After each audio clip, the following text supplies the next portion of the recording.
All right. Well, welcome everyone to our Franchises for Fathers webinar, How Business Can Be Your Child's Path of Success After High School. We want to help you find the right fit opportunity for your family. I am Jamie Davis. I am a father of five. I'm a follower of Christ. I've got four kids currently in homeschool. My background is that I spent a few decades in the talent management software space. I helped midsize and large and even US-based multinational companies with getting the best talent and getting that talent focused on producing great outcomes. While doing that, I ended up gaining a lot of experience about researching, buying, building, and selling companies. And now I put that experience to work for families and for fathers and for mothers and for students who want to get into a business for themselves. I'm going to let Brett introduce himself and we'll keep going. Yeah. I've been an entrepreneur since I graduated from college. I actually started my first business while I was in college, and you'll hear more of my story and really the heart behind what we do. But it gave me a lot of freedom in my life, in my marriage, as I have had kids, to be fully present in the lives of my kids and my family. And that's really the heart of what Franchises for Fathers is all about, is this idea that, the previous slide said that I'm a homeschool dad. We've only been homeschooling for a few years, and it's funny because I've really sort of taken on the homeschooling responsibility in our household, and so we're part of a co-op community, and I'm the only dad there, right? So it's a lot of women, it's a lot of mothers who are generally, certainly not as an explicit rule, but the ones who do a lot of the homeschooling, I have found, at least in East Tennessee and in our homeschool community. And I just think it's funny that I'm the one there on co-op day, and I'm the sort of the one in the home helping with our kids. And the reason for that is because I have the freedom to do so. And I have the freedom to do so because I work for myself. I'm an entrepreneur. I've done that for years and years and years. And really, I think the heart, and you see it on the screen, behind what we're doing at Franchises for Fathers is recognizing that business ownership is a great way to empower families, to empower men, maybe to gain a little bit more freedom over their time, over their income, to be fully present in the lives of their kids during the crucial years that they're in our home. And I think we all want more of that. At Franchises for Fathers, we're all about helping families generate freedom today, wealth tomorrow, and legacy forever. John 10:10 says, "I've come that you may have life and have it to the fullest." And I think, we're called to be providers, certainly, and we spend so many hours of our day as men in general, but plenty of working moms and people in the corporate world grinding to provide well for our families. And yet, what is that robbing us of? And a lot of times it's robbing us of time, precious time, than we can and really should be pouring into our children. Yeah, you're right, Brett. A lot of people think of work as sort of a necessary evil, but that's really not God's intent, right? God put Adam in the garden. It has a divine aspect to it. Work is supposed to be spiritual and it's supposed to be fulfilling. You think about Adam tending the garden and then walking through it with God the Father in the cool of the day. Next slide. There you go. Work is also predestined, right? We are created for good works, which God prepared in advance for us to do. God had something in mind for each of us to do, whether we be fathers or mothers or children. The work was our destiny. And when you look at what work am I called to do, the way you find that out is how God made you, how he wired you, the motivations, the passions, the skills, the interest, all of that points to the work that you should do. And it's not just true of parents, it's true of kids as well. So in Proverbs, it says that teach them in the way they should go, and when they're older, they won't depart from it. A lot of times we put the emphasis on the should, but if you actually look at sort of the Hebrew angle on this, it's really more about the way they should go. So that's where the emphasis is. It's like, what is that child's natural affinity? What are their giftings? What are their passions? That's the way they should go. And who's more equipped to help our kids into the way they should go than their parents, whether that be their father or their mother? And virtuous woman, Proverbs 31, we see that she considers the field and buys it. She's working hard with her hands. She's strong. What is she doing? She's providing for her family and her kids. They will one day work that vineyard. This is the biblical call, is that God work is spiritual. God has predestined specific work. He's designed us in such a way that it's supposed to be a good fit between who we are and the work that he's called us to do. And our parents can help us into that. And the question is how we get there.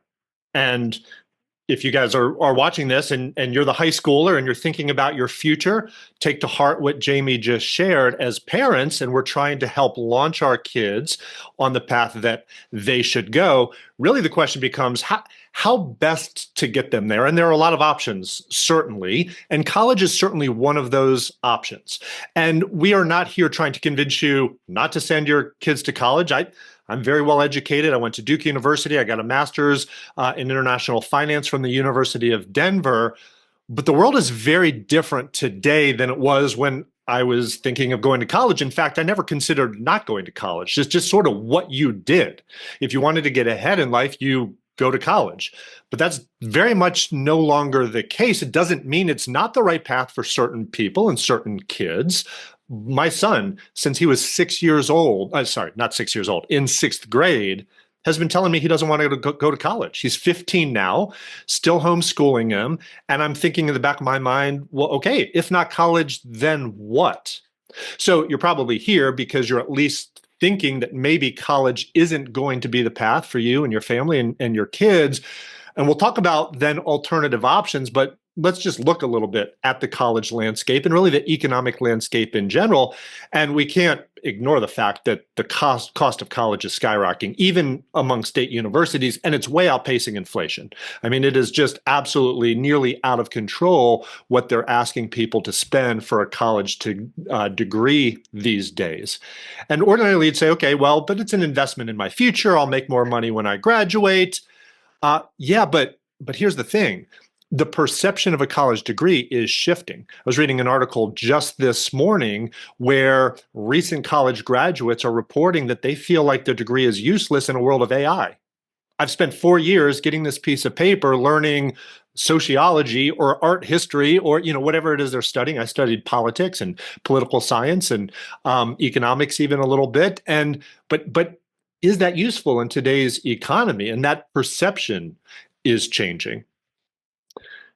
Unemployment is on the rise, and interestingly, it's even harder for people with the bachelor's degrees to find jobs now than it is somebody without a bachelor degree. And that's what this chart shows, which is an interesting dynamic because, in large part, the economy is changing. The industry is changing. Technology and AI and robots are rendering some jobs obsolete. Now, that's always been the case, right? I mean, some of you parents on this call can remember things like Blockbuster Video. I played a fun game with my 13-year-old the other day, and we were asking him about certain things. It's like, do you know what Blockbuster is? Do you know what dial-up is? So have that conversation with some of your kids at home and ask them about some of the things from like the 90s or even the 80s. I was asking him if he knew what a beta was, right? VHS. They don't even really know what VHS is, let alone beta. So it's a fun conversation to think about. Obviously, technology always changes things. Industries come, industry goes, but it's happening fast these days while creating new ones. And so yeah, I mean, has anybody heard of a metaverse architect before about 2 years ago, right? All AI powered this and, AI powered that. And cryptocurrency, right? So lots of new opportunities for kids, certainly. Do they need to go to college for those opportunities? I don't know. I mean, those are questions for you to ask. If you absolutely know, I want to be a heart surgeon when I go up, probably need to go to college. Take lots of science classes and math classes, and you're going to go to med school and so forth. But for your child, Jamie talked about it, the way they should go, is it the best path? And I want to share sort of two competing statistics. I talked earlier about how it was just sort of the default. You just go to college if you want to get ahead. And the statistics have sort of borne that out. You've probably all heard variations of this statistic that if you go to college, you're going to earn $1 million more of lifetime earnings than if you don't go to college. Okay, and I'll just take that as truth. That's fine. But what do we make about this statistic, though? That 88% of millionaires are business owners. You go back to when I sort of explained what Franchises for Fathers is all about. We talked about freedom and income today, wealth tomorrow, legacy forever, leaving a legacy with our family. Wealth usually isn't created by just working a 9 to 5 and hoping you have a nice retirement when you grow up. Creating real wealth, and these millionaires tend to be business owners. And so, this is sort of the inflection point, the decision point of where you guys are and wrestling with what is the next step. And we're going to spend a lot of the rest of this thinking about, right, Robert Frost, two roads diverged in a yellow wood. And I know for me personally, going the entrepreneurial route, going the business route has made absolutely all the difference. It has opened up doors of opportunities for me that I don't believe I would have had I gone a more traditional route. And it's been very, very rewarding. And so, what would that look like for you and your family? So, let's talk a little bit and do a little bit more comparing and contrasting and doing the math a little bit. And then we're going to spend a lot of time diving into specific business concepts and what it would look like to set your family and your child up in business. But I just, looking out into the future, right? God willing, we're all going to be somewhere 4 years from now. Your child is going to be 4 years in the future. And the question is, what does that future look like? And what does it look like 4 years from now if he or she is graduating from college? And they'll have the diploma, they'll have the piece of paper, lots of fun and exciting experiences. I mentioned that I went to Duke University, had a great time camping out for basketball games, and I was on the rowing team. And there's a lot of fun and joy that can come from a certain college experience. There's also a lot of partying and things that, whatever. Some people don't always look back as fondly on their college experiences, and we'll talk about that. But from a setting you up for success in life standpoint, that's really the question. And there's no doubt there's a lot of theoretical head knowledge 4 years from now if you go that route. There's likely also, though, a lot of expense, potentially some debt, despite our government's attempts to tell us maybe they're going to forgive all loan forgiveness, right? So is that a 4-year future that we want to take on as our reality?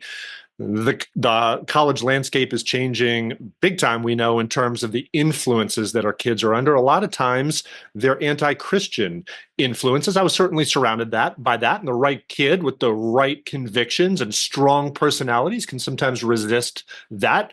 I certainly attended a lot of the Christian organizations on campus and really tried to stay true to who I was. That's not everybody's experience or ability in college as well, and there's a lot of those outside influences. And then now we've graduated and now we're in that workforce that I just talked about, competing for jobs that may not rely as much on the college degree. Another article that I was reading this morning talked about how Indeed.com is seeing this trend towards companies taking education requirements completely off their job postings. Like no longer are they even say college degree required. It's all about the value you bring to the marketplace. And what if instead you start a business and help set your child up on a business track to where they're in the weeds, literally starting today, building a business. And we call it business management, right? It's hard to be the CEO at age 17, 18, whatever it is. But what if you come alongside them as the parents, as owners of a business, and they're working with you in the business, and they're learning tangible skills and real world skills and marketing and selling and customer service and managing teams and hiring and firing and skills that will translate really for the rest of their lives, so that 4 years from now, there's no debt. They've been earning over those 4 years. They've built an asset that's paying them a salary, but also something that is an asset paying them potentially recurring income streams, freeing them up to do other things that they may want to do in their life. You as a family get to set the company culture. You're not just hoping you find a good job and you like what the company is all about. You're setting that. And I would just, that's exactly the conversation that I'm having with my 15-year-old, thinking about my 13-year-old coming behind it is, what about that future? And how might that future be a very different reality 4 years from now for us and our family?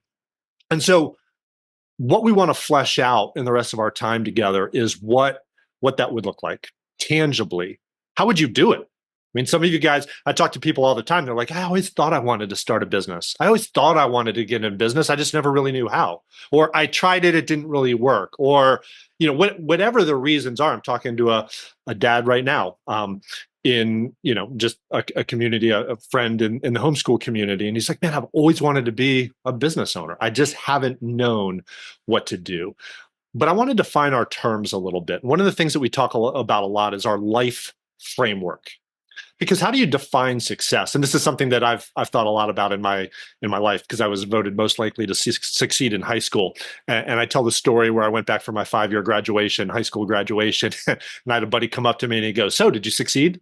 Like, you were most likely to succeed. Did you succeed? It's like, dude, it's been 5 years. I just graduated from college. What are you talking about? But what does that even mean? What does success mean? And there are a lot of certainly extrinsic values about what success would mean, but let's narrow it down to career success, business success.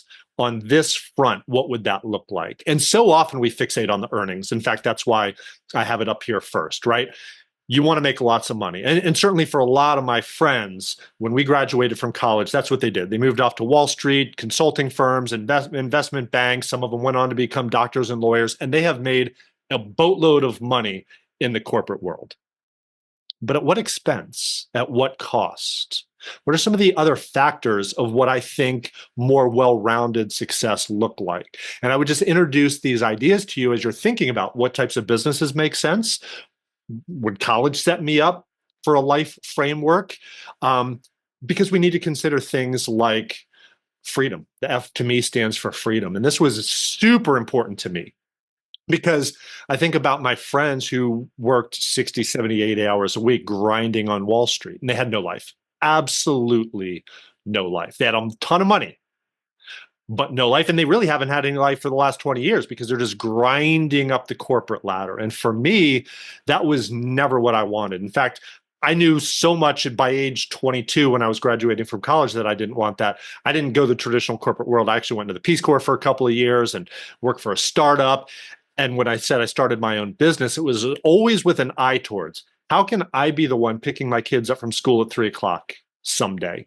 How can I be the one, going to the piano recitals and being the homeschool dad and having the freedom to do that? Because to me, it would even be worth a little bit of trade-off financially to have the freedom, the time freedom to be able to do that. What about impact? What kind of impact are we having in the world? I talked about how when I graduated, to me, that was the most important thing. I chose the Peace Corps, my avenue. I looked at a lot of different missions fields and missions organizations. It's always like, how do I make a difference in the world? Not just how do I make the most money so I can take my kids on nice vacations someday. I want both. What if you can have both? What if you can do business that gives you freedom while making an impact, and you get to choose that impact because you get to choose the business? And then fit's important as well. I threw up a Chick-fil-A sign because, raise your hand if you've ever thought about owning a Chick-fil-A franchise. Yeah. It's funny because we love Chick-fil-A, right? And why do we love it? Because it's friendly and because it's a fun environment to go to, and we love the chicken nuggets and stuff like that. And it didn't take me more than about 10 minutes into vetting Chick-fil-A as an option to realize it wouldn't be a good fit for me. They have a lot of restrictions. They say you can't have any other income sources. I ran another business at the time that I wasn't willing to give up. You can't do certain things. You can't run more than one. So there's sort of a cap on your income potential with a Chick-fil-A franchise because they want you married to that one unit. This isn't about Chick-fil-A. That's not what we're talking about. But the point is, for me, it just wasn't going to be a good fit, no matter how sexy I thought it would be to be a Chick-fil-A owner. So I just introduced these concepts really to sort of have in the back of your mind as we continue to talk about, okay, but if you like the idea of getting into business for yourself, you can see how that can help you leave a legacy, some wealth creation, some freedom for your family. What might that look like, and how would life, the framework, fit into what you choose to do? So one option we affectionately call chucking a truck. And I say affectionately because, we've all seen the guy on the side of the road selling firewood out of the back of his pickup truck. Usually it's, 30 years old, needs a new paint job. But, he's got the freedom that Brett was talking about. That's his income. That's his business. And so that is absolutely the right decision in certain situations. Whether it's money, whether it's skill, whether it's I don't know what I want to be when I grow up. I'm not willing to commit to a high dollar spend or even a significant spend. I just need to go out and get some real world experience. Like my daughter, she's 17, her boyfriend was trying to find a local job and was having trouble. It's a tough job market out there, even without a degree.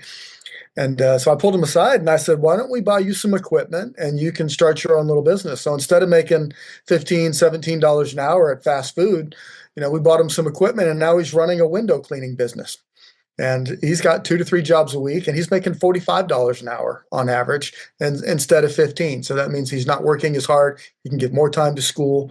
But that was, less than a $2,500 spend to get him spun up in his own business. And that included the window washing equipment. He already had the vehicle, setting up the website, printing out the business cards, having a sign or two and some flyers to hand out. It was very much they used to call that shake and bake meals. Moms, you remember those? Put some chicken and some breading in a bag and shake it up, and that was your meal. Couple of cheap ingredients, and you're off to the races. You can do that with carpet cleaning, with car detailing, with pressure washing, gutter cleaning. Right? There's lots of ways that your young adult can start a business with almost no startup fees. But it's not one dimensional. It's not just go get the leaves out of the gutter. You've got to get a name. You've got to get a website. You've got to be legal. Ultimately, if you want it to grow more than just a nominal business, you need to have a business plan. You need to think things through, like marketing. So how do you begin with something like that? We talked a little bit about fit. I think that choosing your business concept really comes down to understanding who you are and understanding the market that you're in. So if you're in a rural, low-cost area, going with a luxury brand of anything is probably not going to fly. You probably don't have the population or the average household income to support that kind of business. So you want to think about, what am I passionate about that the people where I am would actually buy from me? And then conduct some market research. How many houses are there? What's the average income per house? And then look at the competitive landscape. How many people are already doing that? Is there room for another business of that type? And whereas drafting a business plan, as Brett said, so many people are like, man, I don't even know where to start. Chat GPT is your friend. It's fantastic. Go to it and say, give me a business plan template for starting a pressure washing business. And it'll spit out a 5-page document with checklist and average income expectations on how to price it for your area.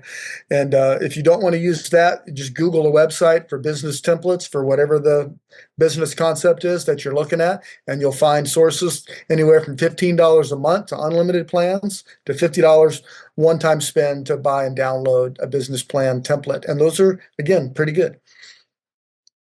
So lastly on this, you want to refine your business model and make sure that it's working before you throw a lot of money at it. I could have, bankrolled a window cleaning franchise, with a significant franchise fee, but I wasn't sure whether this boyfriend would stick around, whether he had a work ethic, whether he would do quality work. So we started small. If he builds it up to the point where he's making a good living, he can always transition from independent to having a franchise model and the opportunity for scale that brings.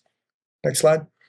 So the second option besides do it yourself is franchising. And as Brett mentioned, a lot of us think of franchising mostly as food service, but there's just so many more opportunities beyond food service. What franchising brings to the table, give me a click, is a proven business model. So the challenge with Chuck and the Truck, let's say you've got your own business idea. I mean, somebody was the first one to say, I'm going to scoop poop out of somebody's yard and they're going to pay me for it, right? Somebody came up with that first. Somebody else said, people hate when their grill gets full of that grease. I'm going to go clean their grill, twice a year, and I'm going to get paid for that. Those actually were great small business ideas. After a couple of years of doing them, they had figured everything out, and now those are actually franchise opportunities. But you don't go from Chuck and the Truck idea immediately to success. And most of these franchises that are available have been in business anywhere from 5 to 10 years. And they've worked out not only what's the right spot for pricing and what's important from a branding. And oh, by the way, if you put a paint job on your truck instead of looking like you need a paint job, that makes a difference. They do first-class marketing. They've got step-by-step systems. You can literally come into it with nothing more than saying, I think it would work really well for me and for my community. And the franchisor will give you everything you need. It's like college in a box, specific to that business opportunity. But it's not static. It's not just a point in time. That franchisor operation is going to keep investing in research and development. And they're also investing in terms of like group purchasing. So I was talking to one the other day, and they were a fencing franchise. And they said, as soon as you sign up with us, you have a volume purchasing discount that only 1% of buyers will ever achieve with Home Depot and Lowe's. So in buying into that franchise, you get that group purchasing power that allows you to go out and do these fencing jobs with really good profit margins. Just an example of how the franchisors have figured some stuff out, and that's why investing in a franchise can be a fast track to a scalable business model.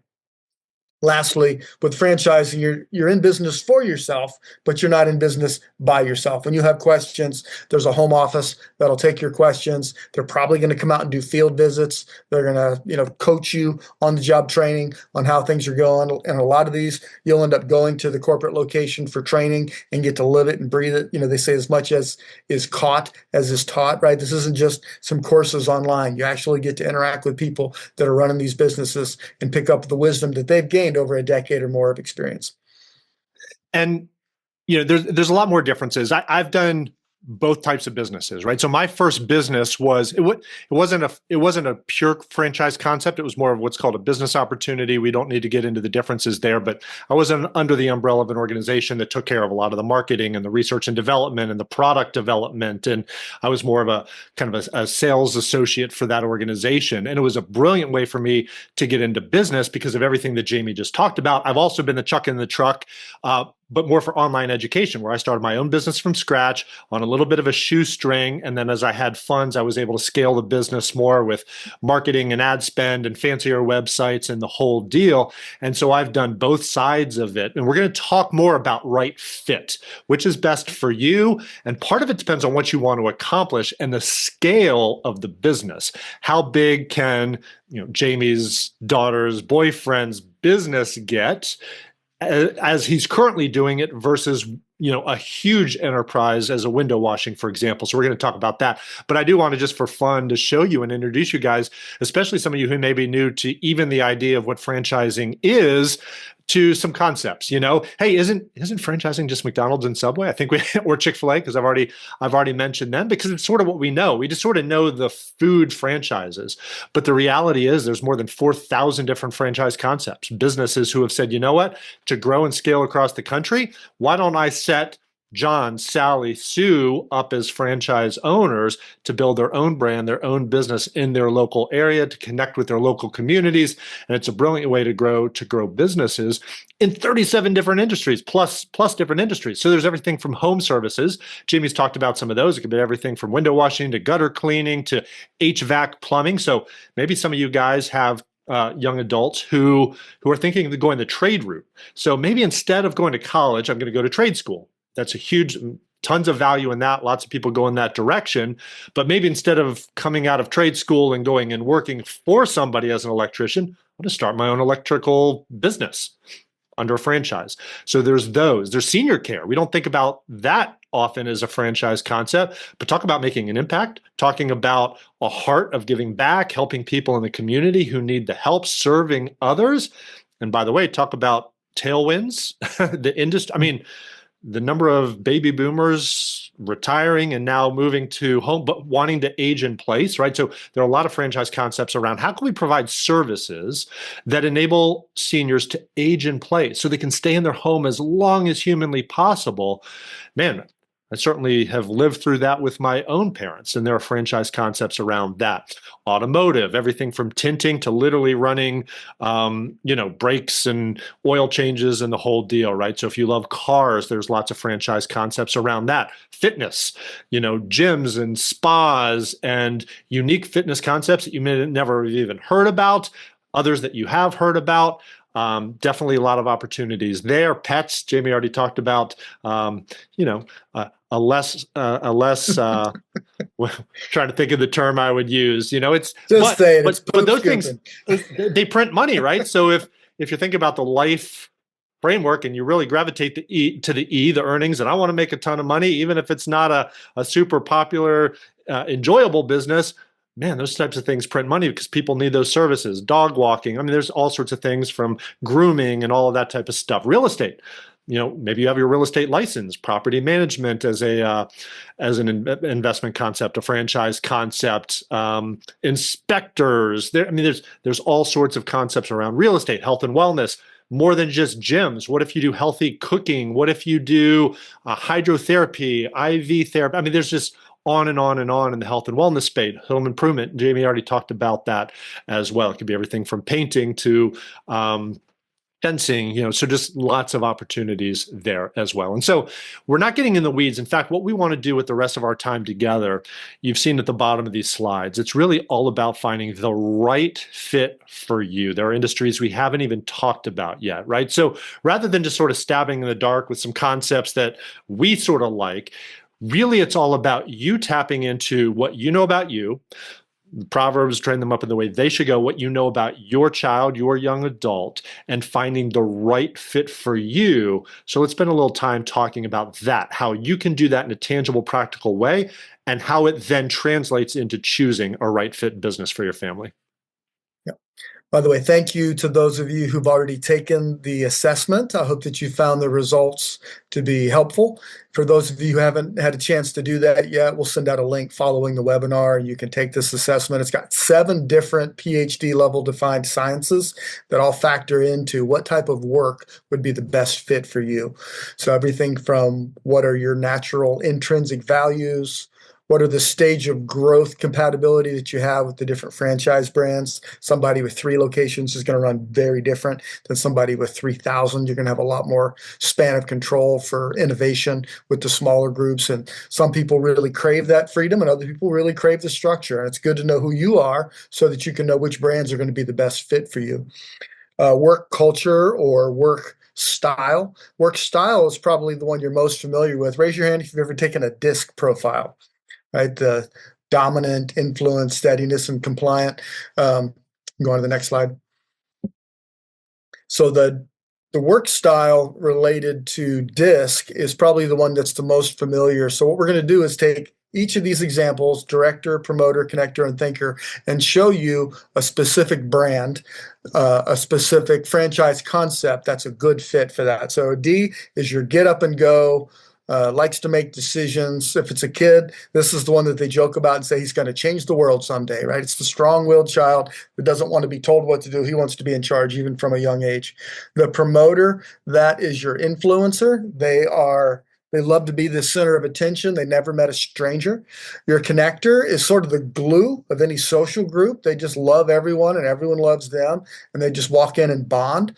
And then the thinker, that one's self-explanatory. They're just really into the details, and they're capable of keeping a lot of details in mind. They've got great handwriting. They probably played with Legos and made amazing structures, right? So each of these personality styles is going to gravitate towards different types of opportunities, and jamming, a square peg into a round hole or vice versa is just going to result in frustration. And so in a work environment, a lot of times you don't have a choice, right? You get jammed into a job and you sink or swim, you deal with the culture, you leave. But with this idea of either starting a business or choosing a franchise, you get to choose. So choose well. So D for director, this is the kind of person that says, tell me how to score, and I'm going to score. And multi-unit franchises, even something as unglamorous as commercial cleaning, you can go in and just dominate a space just by execution. You're talking to the customers, you're doing a good job, you're managing your teams, you're buying the right products, you're on schedule, you're inspecting and making sure they're happy, the word of mouth is spreading. You just dominated. You just turn that into a multi-million-dollar business. Somebody that's a driver, it almost doesn't matter what the franchise is, as long as it's just a well-developed system and they're able to just go, tell me how to score and I'll go score. That's the kind of fit for them. A promoter is really more of a person that makes connections with people really easily. They like to entertain, they like to comfort. The senior care space is fantastic right now. As Brett mentioned, there's a lot of tailwinds. There's boomers that are aging in place. There's a lot of opportunity revenue-wise in the senior care space, and most of that is recurring revenue, by the way, which can be very profitable. This can be good for people that are very empathetic and caring, and it can involve things like shopping or, hey, did you take your pills? Can I take you to bingo? All the way up to you're going to rent or buy some space and have a senior daycare facility where they come and get stimulation, and there's pets and there's dancing, and all of these models are extremely exciting, and the numbers just continue to swell as the boomers reach that retirement and elder care age.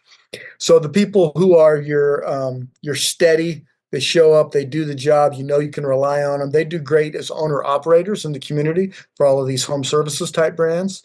And then lastly, your people that are very attention to detail, they're going to do really well with structured analysis and consulting, maybe insurance adjusting, accounting and tax services, right? There's something for everyone. But like, I'm a driver. If you tried to stick me in a tax services, I would like just take off my toe, all my joy just ran out the back, right? It would drive me crazy. There's certain people that prefer to keep at the high level and see the big picture, and there's other people that really do well with the details. So knowing yourself and then evaluating opportunities based on that knowledge is really the key to right fit. You can go on, Brett. So one example is the commercial cleaning. If you're chucking a truck and you work hard and you've got enough commercial businesses in the area, you can make a pretty good living. You can make $70,000 to $250,000 a year based on what I've seen. But then compare and contrast. If you bought a multi-unit franchise and had teams and were following their systems, it can be a multi-million-dollar business. And so as you think about the life structure, the life was lifestyle. If you've got a team underneath you that you know you can count on, you can delegate, you can say, how much money do I want to make? How big do I want my team? You know, maybe I'm going to take a little bit of a pay cut this next year because my kids are at an age where I just want to be able to spend more time with them. Or I'm going to hire a GM and let them run that aspect of the business. And I'm going to check in and make sure it's done my way. But you can pull back from the business or you can pull in instead of having, you know, the joke nowadays is that white collars turn into pink slips instead of being dependent on someone else to make the decision on whether you have a job next week. You're the one making those decisions. How much do I want to work? How much do I want to make? So go on. So that was the D from the disc. This is the I from the disc. This is the promoter. So if you decided to go start I go shopping for seniors and I bring it to their house and I take them places. You can make a decent living. Do it yourself. $50,000 to $100,000 a year. You know, chucking a truck model. Do it yourself. But if you start a franchise within a couple of years, you can be doing $1.5 million. And again, with the same idea of freedom and scale to enable delegation. So your connectors, your stable types, the gutter cleaning, doing it yourself, chucking a truck, you can make six figures if you really hustle and you're good at the marketing.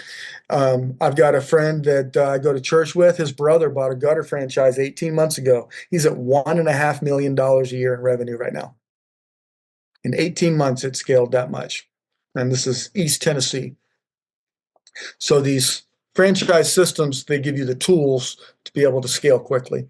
So what about your detail-oriented people? Well, a public adjuster is a really cool concept that requires attention to detail, and you actually get to help people. Where the insurance company is saying, I'm going to give you this much, you go in as a public adjuster, you get on average 700%. So what Allstate would have offered $1,000 for, you're going to help them get $7,000, right? Just to make the math easy.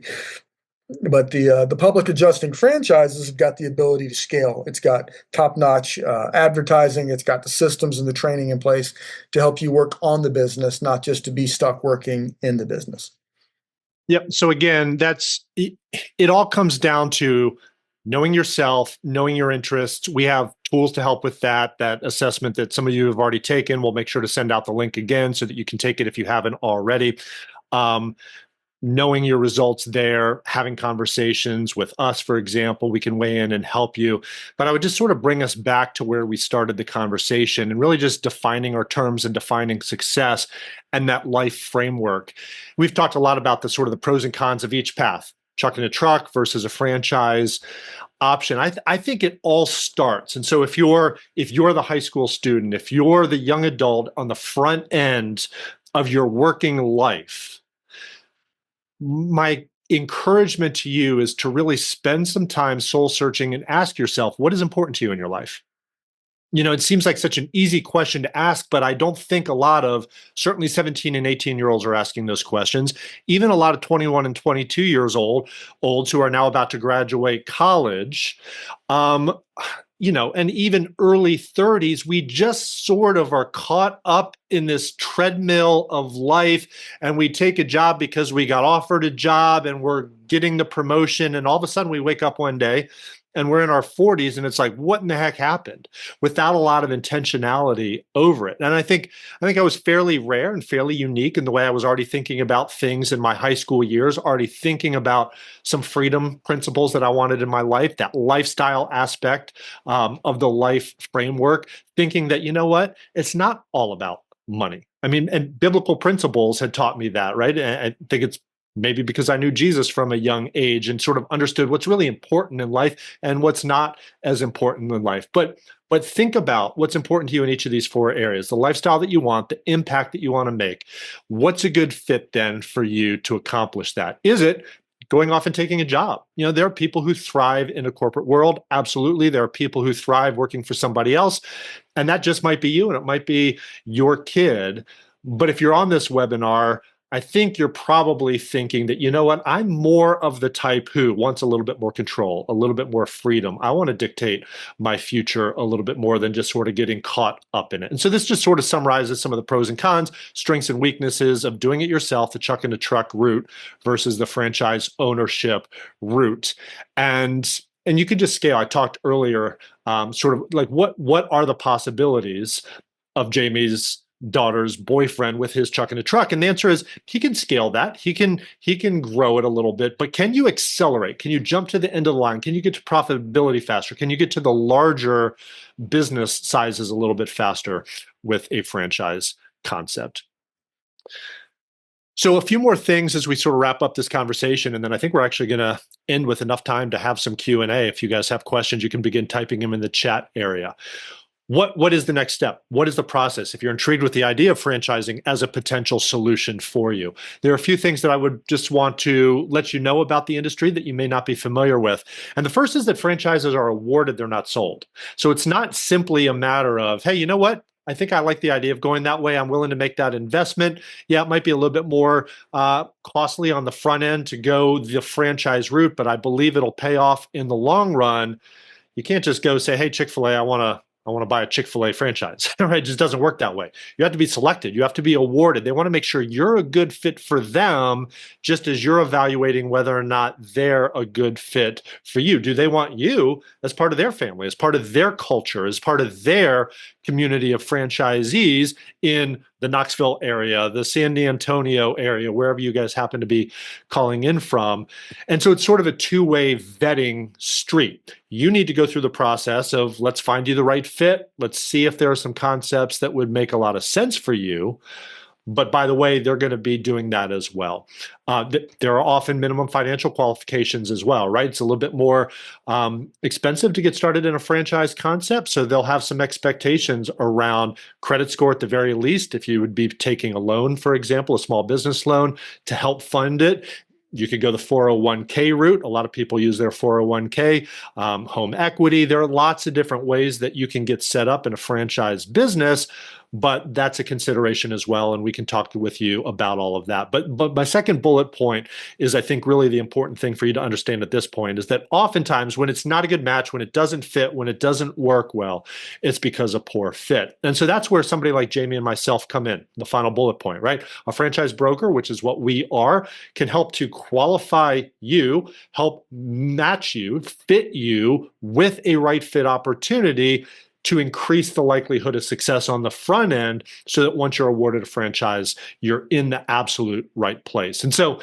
if you want to go on that journey with us, QR code on the screen, schedule that free 15-minute consult. We can begin the process of sort of walking you through that. And let me just systematize it even a little bit more. We talked about laying out a step-by-step process. And so on our end, there's a fairly easy, fairly quick process to begin the process of helping you be awarded a franchise opportunity. And it all starts with that 15-minute free consult where we ask you a few more questions. We'll send you the link if you haven't already taken that Zoracle business assessment. What types of industries are you interested in?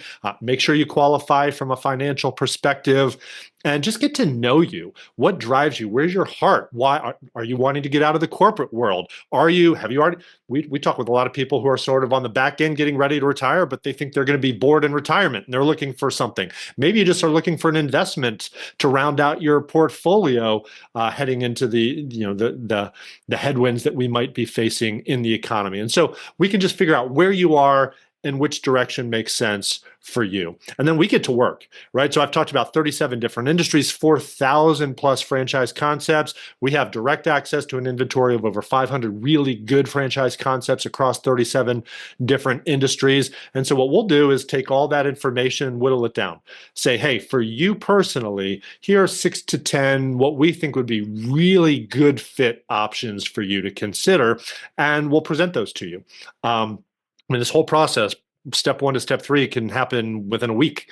Get to know you, do some research, and present you some brands. And then you'll say, I love that. Like, wow, I never knew that was an option. That's me to a T. I would love to do that as a business. And then you might look at some that we bring to you and you're like, no, maybe not so much. But that's part of the decision process.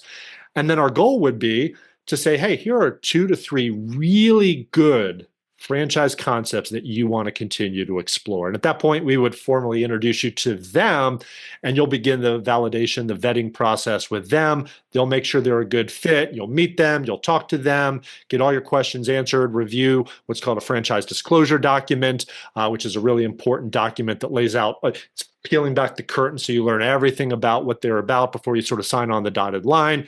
You'll do the unit economics with them. How much can you reasonably make? What's the potential ROI? What are other franchisees in their universe making?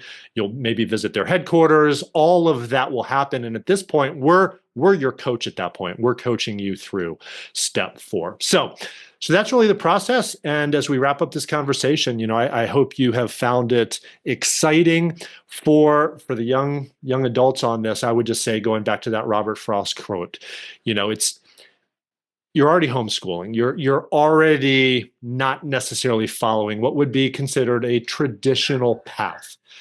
But we know how rewarding that can be, right? We know all of the reasons why sometimes it's important to take a non-traditional path, and taking the less traveled road often is the most rewarding road. And man, when it comes to business, you have a lot more control if you go that route. So I'll leave you with that thought. If you want to schedule 15 minutes with us and get in on step 1 of this 4-step process, go ahead and scan that QR code. We'll send it out in the follow-up email with a link to the playback of this webinar as well. But with that, we thank you for your time. Hopefully you've learned something, you found it interesting, and your wheels are spinning about the potential that you didn't even know was there for your business future.